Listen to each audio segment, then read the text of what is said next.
फिलहाल आप देख रहे हैं एमजे न्यूज़। हमारी वीडियो अगर अच्छी लगे तो हमारे चैनल को लाइक करें और सब्सक्राइब करें और बेल आइकन बटन। अरे कुछ तो बोले नहीं मेरी जबान बंद है। एक बंदा रे कानों में रुई डालकर बैठा रहे, देख मेरी तकलीफ सुन, मेरी बेटियों की नहीं सुनता। इलेक्शन तक आप इंसान है और जैसा रमजान शुरू होगा अप्रैल में कोई आपको पूछेगा नहीं। आज आपके इलेक्शन आ गया है, अरे मियाँ जी हमको भी दे देखो ना मियाँ जी, मियाँ जी कुछ कोरमा खिला दो, सुना है बड़ा अच्छे कबाब बनते हैं आपके पास। अखिलेश के लोग तो वो ही बोलते हैं, मगर जब अखिलेश सरकार में थे तो क्या वो स्लॉटर हाउसेस को परमिशन दिए थे? नहीं दिए, बंद करा दिए थे। मेरे अजीज दोस्तों और बुजुर्गों, इन बातों पर आपको गौर करना है। अच्छा, हमको देखिए, अब भड़काऊ भाषण हो रहा है भैया, आई छोड़ो टोपी वाले भैया, हम सेल्फी लेंगे आपको। आवाज लगा रहे हैं, बिल्कुल लगा रहे हैं, आपकी आवाज लगा रहे हैं।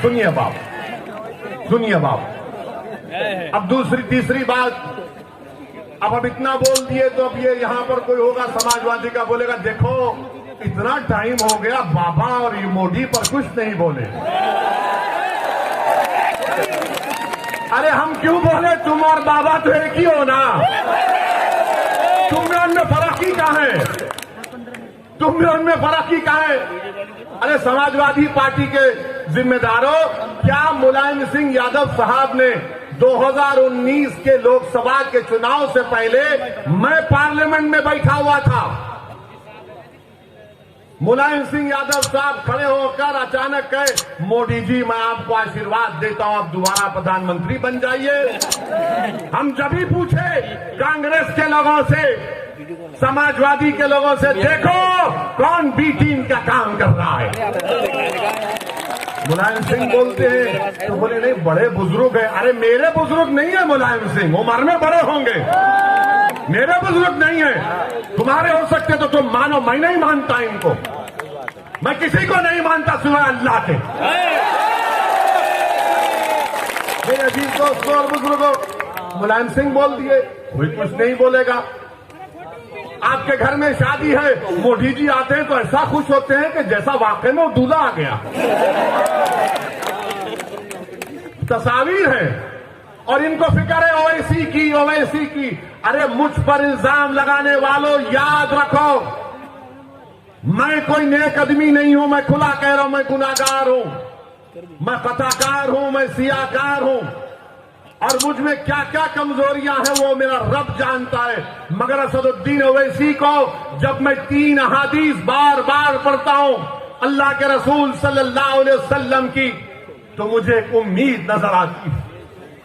पहली हदीस कि जब रसूल अल्लाह सल्लल्लाहु अलैहि वसल्लम ने फरमाया कि एक महिला थी, गुनाहगार थी, मगर जब उसने रास्ते में एक कुत्ते को देखा जो प्यासा था, वो गुनाहों में लुत्फुत थी, मगर उसने उस कुत्ते को अपने कपड़े पल्लो डालकर अपनी जूती से पानी निकालकर उस कुत्ते की प्यास बुझाई, तो आका सल्लल्लाहु अलैहि वसल्लम ने फरमाया कि वो जन्नत में जाएगी। दूसरी हदीस हजरत अनस रज़ियल्लाहु ताला अन्हु रिवायत करते हैं कि एक सहाबी ने आकर पूछा, या रसूल अल्लाह सल्लल्लाहु अलैहि वसल्लम कयामत कब आएगी?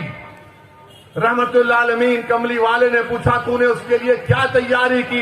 तो कहा ज्यादा आमाल नहीं है, हसनात नहीं है, ज्यादा ज़कात सदकात नहीं है, मगर मैं आपसे बेइंतहा मोहब्बत करता हूं। आका ने फरमाया कि तू मेरे साथ होगा।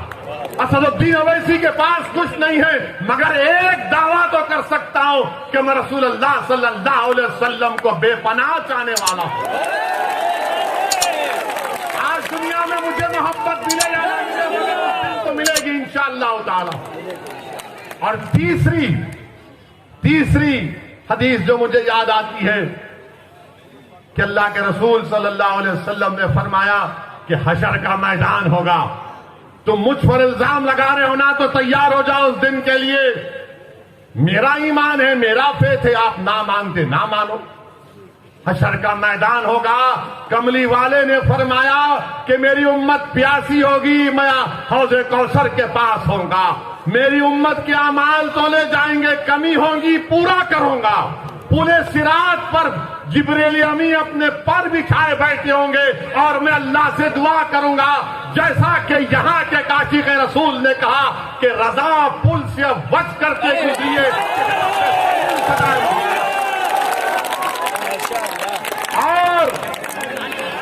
और हम तमाम को खुशखबरी दी गई कि तुम्हारे आमाल मुंह पर फेंक दिए जाएंगे, तुम मेरी शिफात से जन्नत में जाओगे। मुझे उस शिफात पर यकीन है। तुम क्या इल्जाम लगाते लगाओ, तुम मेरा जो हाल करते कर दो। अरे जब मैं इस दुनिया में आया हूं तो अल्लाह के हुक्म से आया हूं और जाऊंगा भी तो अल्लाह के हुक्म से। किसी जालिम की हरकत से अगर मेरी बका नहीं है तो यकीनन बका नहीं है, मगर उस जालिम की हरकत की वजह से नहीं, बल्कि रब्बे करीम ने हम तमाम का एक वक्त मुतयन कर दिया, एक तमाम वक्त मुतयन कर दिया है। और हम पर इल्जाम लगाते हैं। डरो अल्लाह से।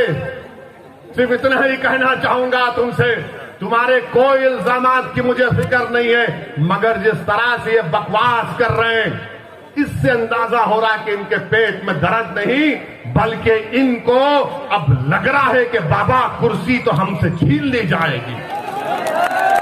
इनको न लग रहा है कि अब बहुत दूर इनको गुमनामी के वादियों में इंशाअल्लाह ये चले जाएंगे। और यहां पर क्या किया योगी आदित्यनाथ की सरकार ने? बरेली में अमित शाह आए थे। गनीमत यहां पर निजाम की बात नहीं की, वरना हम राज की बात कर देते उनके सामने।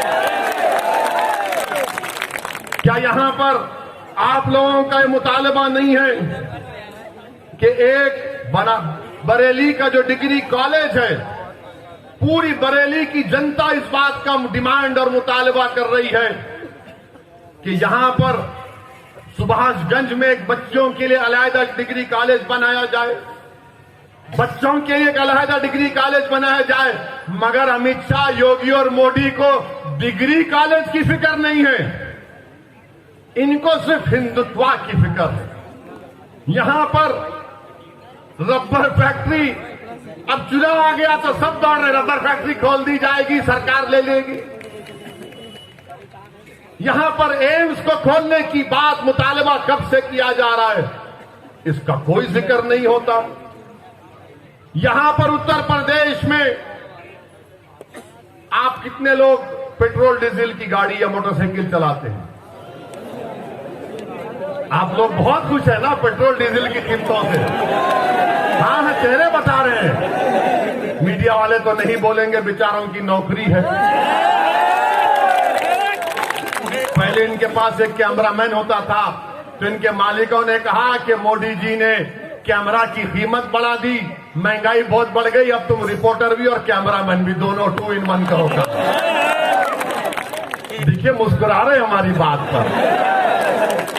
मुस्कुराना तुम्हारा इकरार है, हम जानते हैं। पेट्रोल डीजल आसमानों को छू रहा है, सरसों के तेल की कीमत आसमानों को छू रही है।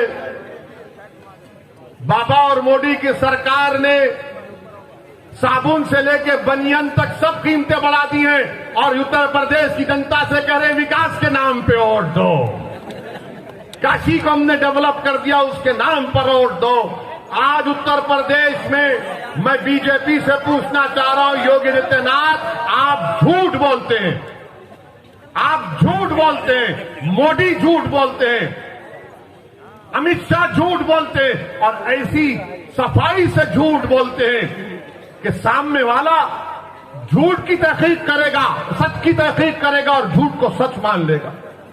क्या 5 साल पहले योगी और मोदी ने नहीं कहा था कि उत्तर प्रदेश में 70 लाख नौकरियां दी जाएंगी? कहा था ना। अच्छा, आप यहां नौजवान बहुत है माशाल्लाह से, कितनों को नौकरी की जरूरत है? मीडिया वालों की नौकरी अभी है। कितनों को नौकरी चाहिए?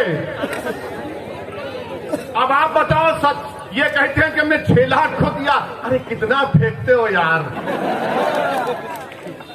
70 लाख नौकरियों का वादा 5 साल पहले किया गया था और 5 फरवरी 2020 की विधानसभा में उठाकर देखो आप, योगी आदित्यनाथ के एक मंत्री ने विधानसभा में खड़े होकर कहा कि उत्तर प्रदेश के अनएम्प्लॉयमेंट रजिस्टर में 33 लाख नौजवानों के नाम है जिनको रोजगार की जरूरत है। झूठ पे झूठ, सिर्फ झूठ पे झूठ। बीजेपी सिर्फ हिंदुत्व के नाम पर इलेक्शन लड़ना चाहती है। बीजेपी मुसलमानों से नफरत और खौफ दिखाकर सत्ता को हासिल करना चाहती है। इनके पास डेवलपमेंट के नाम पर कुछ नहीं है, कुछ नहीं है डेवलपमेंट के नाम पर, मगर बोले जा रहे हैं। अभी आपने सुना कि वारिस पठान ने कहा कि पूरे भारत में तीसरा गरीब प्रदेश अगर कोई है, झारखंड बिहार के बाद तो उत्तर प्रदेश। मगर फिर भी विकास हुआ है। कहां का विकास हुआ हमको नहीं मालूम। हां, विकास किसका हुआ हम जानते हैं। जो नफरत फैलाते उनका विकास हुआ है। जिन्होंने भारत के मुसलमानों का नरसंहार करने की बात की उनका विकास हुआ है। जो भारत के संविधान को, अंबेडकर के बनाए हुए संविधान को अपने संविधान से संघी संविधान बनाना चाहते हैं उनका विकास हुआ है। हरिद्वार में धर्म संसद, हरिद्वार में धर्म संसद, रायपुर छत्तीसगढ़ में कांग्रेस की सरकार, वहां धर्म संसद। क्या बोला जाता है इन दोनों धर्म संसद में? तुमने पढ़ा कभी? उस धर्म संसद में कहा गया हरिद्वार के कि भारत के मुसलमानों का हाल रोहिंग्या मुसलमानों की तरह कर देना चाहिए। हरिद्वार के धर्म संसद में कहा गया कि भारत की मिलिट्री को इस्तेमाल करके मुसलमानों को मारना चाहिए। उस हरिद्वार के संसद में कहा गया कि एक एलटीटी का प्रभाकरण की तरह कोई पैदा हो जाए जो 20 लाख मुसलमानों को मार दे। रायपुर में कहा गया छत्तीसगढ़ में कि इंसानियत को बचाना है तो मुसलमानों को खत्म कर दो भारत से। कोई गिरफ्तारी हुई अभी तक? हरिद्वार में गिरफ्तारी हुई, रायपुर में हुई एक की, मगर किस उन्मान पे गिरफ्तारी हुई रायपुर में? कि उन्होंने गांधी को नाप शनाप कहा। अरे तुमको अगर गांधी से मोहब्बत है तो सुनो जालिमों, जो धर्म संसद के नाम पर भारत में नफरत फैला रहे हो। गांधी को क्यों मारा गया था? गोडसे ने गांधी को क्यों मारा? इसलिए मारा कि उसने कहा कि गांधी मुसलमानों की तारीफ की बात करता है, इसीलिए गोडसे ने एक ज़ईफ आदमी के सीने में गोलियां मार दी। अगर गांधी से मोहब्बत है तो गिरफ्तार करो पूरों को। ये कांग्रेस जो आज ये ड्रामा करती है रनिंग कंपटीशन का, तुम्हारी रियासत में जहां पर तुम्हारी सरकार है, तुम्हारी हुकूमत ने सरकारी फंक्शन में तुम्हारी हुकूमत पैसे देती है, उसमें कहा जाता है कि इंसानियत को बचाना है तो मुसलमानों को मार दो। शर्म आनी चाहिए इन लोगों को, शर्म आनी चाहिए। याद रखो, अगर मुसलमानों को कोई मारेगा तो मुसलमान को नहीं, तुम भारत के दुश्मन हो। मुसलमानों को सफेदी से मिटाने की बात अगर कोई भारत में करेगा तो भारत के संविधान का दुश्मन है। अगर कोई मुसलमानों को रोहिंग्या मुसलमानों की तरह उनका हाल करने की बात करेगा तो तुम दुश्मन हो अल्लामा फजल खैराबादी के, तुम दुश्मन हो मुजाहिदीन आजादी के, जिन्होंने इस मुल्क को आजाद कराने के लिए अपनी जानों को कुर्बान किया। तुम दुश्मन हो, तुम नफरत करते हो उन मुस्लिम उलमाओं से जिन्होंने अंग्रेजों की इस गुलामी के खिलाफ जिहाद का फतवा दिया था। मगर हमको मिटाने की बात हो रही है। अगर आज के इस जलसे में असदुद्दीन ओवैसी को अनपार्लियामेंट्री अल्फाज या गैर अखलाकी अल्फाज अगर मैं मोदी के बारे में कह दूं या योगी के बारे में कह दूं या फिर बरेली में, यहां पर बरेली में अगर कोई फेसबुक पर कुछ लिख दे तो 4 घंटे के अंदर हजरत पुलिस पहुंच जाएगी उसके घर को और बोलेगी बेटा चल तेरे को दामाद बनाना। मगर ये सब बोलेंगे, ये बोलेंगे तो पुलिस क्यों नहीं करती इनके खिलाफ, इनको दामाद क्यों नहीं बनाती? क्या ये तुम्हारी नाजायज औलाद है जो पकड़ी हरिद्वार छत्तीसगढ़ में? हम कानपुर की तकरीर में एक 80 साल के मुसलमान को एक दलित पुलिस के ऑफिसर ने खामोशी से लाकर कागज पर लिखकर दिया कि बोलो इस पर ओवैसी तुम। एक 80 साल के मुसलमान को जिसकी दाढ़ी है, उसको एक मुकामी थानेदार ने उसकी दाढ़ी को खींचा, उस पर पेशाब करवाया। तो हमने कहा कि कब तक रहेंगे इख्तिदार की कुर्सियों पर बैठने वाले, चाहे ओवैसी हो, चाहे मोदी हो या योगी हो। तो सबको दर्द हो गया। इसने हिंदू धर्म के खिलाफ कहा, अरे जालिमों, मैं किसी धर्म के खिलाफ ना था, ना कभी हूं, ना कभी रहूंगा इंशाअल्लाह ताला। भारत का संविधान मेरे लिए अजीज है और भारत के संविधान में तो उसको भी इजाजत है जो किसी खुदा, भगवान, अल्लाह, जीसस को नहीं मानता। मगर इनका क्या है, नहीं, हर चीज को इधर जोड़ देते। याद रखो, ये सच्चाई है मेरे अजीज दोस्तों और बुजुर्गों। बीजेपी इस मुल्क में खुलकर हिंदुत्व की पॉलिटिक्स कर रही है, इससे कोई इनकार नहीं किया जा सकता। मगर मैं भारत के मुसलमानों से, हमारे भारत के उन दलित भाइयों से जो अंबेडकर को आज भी अपना आइडियल मानते हैं, मैं हम भारत के हमारे हिंदू भाइयों से जो नेहरू और सुभाष चंद्र बोस की कुर्बानियों को नहीं भूले, मैं उनसे अपील कर रहा हूं कि आपको उठना पड़ेगा, आपको रोकना पड़ेगा। अगर आप समझते हैं कि आपको मदद की जरूरत है तो असदुद्दीन ओवैसी आपके साथ कंधे से कंधा मिलाकर खड़े रहने को तैयार है। मुल्क को बचाना है, मगर मुल्क को बचाने का मतलब ये नहीं है जिंदाबाद, आप जिंदा ही रहेंगे इंशाअल्लाह। मगर मुल्क को जब बचाने की बात होती है, ये समाजवादी, कांग्रेस, बीएसपी बोलेंगे देखो देश को बचाना है ना, तो फिर तुम खामोश हो जाओ। हैं? ये खामोशी कैसी होगी? नहीं नहीं, तुम कुछ मत करो, तुम खामोश बैठो, हम देख लेंगे। तुम नहीं देख सकते इनको, तुम मुकाबला ही नहीं कर सकते मोदी से। मोदी मंदिर मंदिर कर रहे हैं तो अखिलेश बोल रहे मैं भी परशुराम का मंदिर बनाऊंगा। बोलते हैं ना, आपका मजहब है, चलिए हमको इतराज नहीं है, मगर मुल्क में लड़ाई क्या है? योगी आदित्यनाथ ने अपनी तकरीर में कहा राहुल गांधी के बारे में कि राहुल गांधी किसी मंदिर में गए तो उनको मंदिर के आदाब नहीं मालूम थे। तो बाबा ने कहा कि ऐसा बैठे कि मंदिर के किसी पुजारी ने कहा अरे ये मंदिर है, मस्जिद नहीं। मुझे यकीन है कि मंदिर के पुजारी ने इस तरह नहीं कहा होगा, क्योंकि जब किसी की इबादत गाह में जाता है तो खुदा की इबादत करने के लिए जाता है।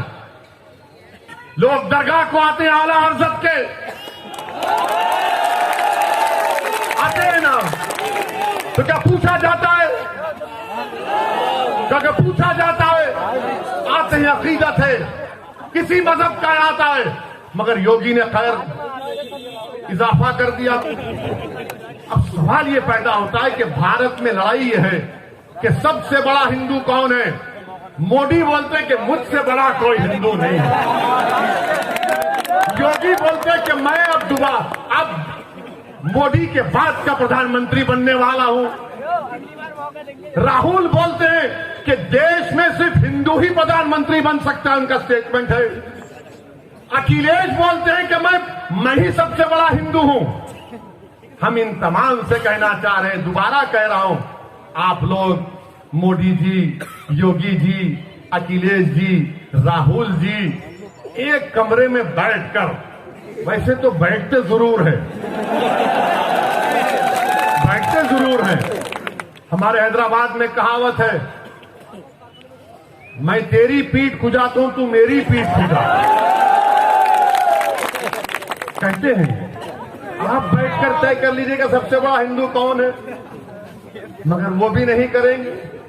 और फिर अभी आप देखो, एक बीजेपी के एमपी हैं राज्यसभा के, उनका नाम शायद हरनाथ साहब है। उन्होंने बीजेपी के सदर को खत लिखा और कहा कि श्री कृष्णा मेरे ख्वाब में आए और मुझसे कहा कि बाबा योगी आदित्यनाथ को मथुरा से विधानसभा का चुनाव लड़ाओ। तो अखिलेश भैया बोले हाँ मेरे ख्वाब में भी आए थे। अखिलेश ने कहा मेरे ख्वाब में भी आए थे और आकर मुझसे कह दिया कि तू ही सत्ता में आ रहा है। अब आप बताइए, पार्लियामेंट संविधान में आर्टिकल 51 है जो कहता है कि इंसान को मजहबी रह सकता है, नहीं भी रह सकता है, मगर एक साइंटिफिक टेम्परामेंट डेवलप करना है, एक साइंटिफिक टेम्परामेंट। उत्तर प्रदेश का चुनाव हो रहा है या किंडरगार्टन का कोई ड्रामा हो रहा है यहां पर? इनको ख्वाब में ये दिख कर आए, इनको ख्वाब में वो दिख कर आए। तो मुसलमान के ख्वाब क्या है बोलता हूं मैं आपको। हमारे ख्वाब तो छोड़ो, हर मां रात भर सोचती है कि कल खाना क्या खिलाऊंगी मेरी बच्चे को। बेशक हर बीवी ये सोचती है कि कल जब मेरा शौहर घर से निकल कर जाएगा, जानवर बेचने गांव में जाएगा, तो क्या जिंदा वापिस आएगा या लाश उसकी आएगी। हर बेटा ये देख रहा है कि मेरी आमदनी कम हो गई, इतनी कम हो गई कि मैं आज के इस उत्तर प्रदेश और भारत में अपने बाप से कम आमदनी को कमाता हूं। हर बेटी ये फिक्र में कि मैं कॉलेज नहीं जा सकती इसलिए कि मेरी इज्जत लूट ली जाएगी, इज्जत लूट ली जाएगी। मैं उत्तर प्रदेश के मुसलमानों को पैगाम देने आया हूं। मैं आपको खोलकर कह रहा हूं कि आपको ख्वाब देखना है अब इंशाअल्लाह ताला, आपको ख्वाब देखना है इंशाअल्लाह ताला। मगर कोई कहेगा ओवैसी अगर ख्वाब को बयान कर दूंगा तो कहीं समाजवादी और कांग्रेस और बीजेपी मेरे ख्वाबों को चुकना चूर तो नहीं कर देगी। नहीं करेगी इंशाअल्लाह ताला। तुम ख्वाब तो देखो, तुम ख्वाब तो देखो ना, तुम हिम्मत करो ख्वाब देखने की कि मेरा बेटा ऐसा डॉक्टर बनेगा जो तमाम बीमारियों का इलाज करेगा, मेरी बेटी देश की प्रधानमंत्री बनेगी इंशाअल्लाह ताला मुसलमानों की बेटी। मैं जिंदा रहूं या ना रहूं यह ख्वाब होगा इंशाअल्लाह पूरा।